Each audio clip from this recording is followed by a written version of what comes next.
Well, we are just learning that as of yesterday, the Canadian Red Cross has registered more than 14,300 people who have been evacuated over wildfires in Manitoba. And it's worth noting these are just the people who have registered with the Red Cross. The number may be much higher with the volume of evacuees coming to Winnipeg. Many have wondered if our city has places for everyone to stay. Communities outside Winnipeg are asking the same question. So the City of Winkler offered to help. Late last week, the local arena in Winkler was transformed into a temporary home for evacuees.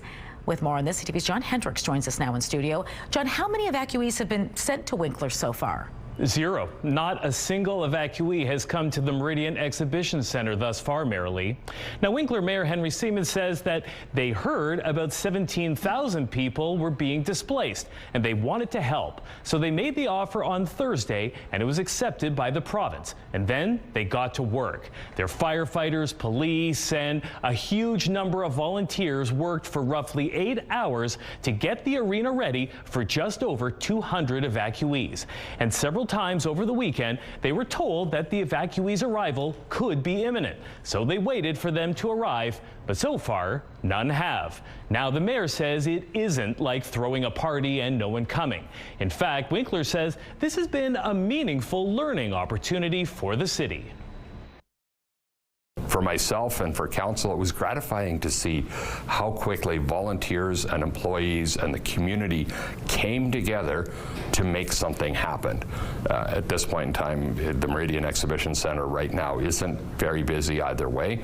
So it was a really good exercise to be able to see what can be done and how we can do it, and then to be ready for a future event.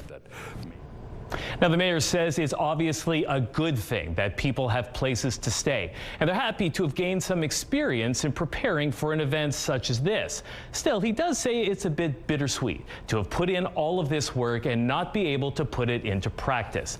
He says it all feels a little bit incomplete. Yeah, understandable. All right, John, we know there are thousands of people out of their homes tonight. Why hasn't the province sent anyone to Winkler? A spokesperson tells us that the priority at this time is to keep evacuees together and as close to Winnipeg as possible. The offers of support, they say, are welcome, but at this time, with attempts to have as many people in hotels as possible, it has simply not been necessary to take advantage of the kind offer to have people housed in Winkler.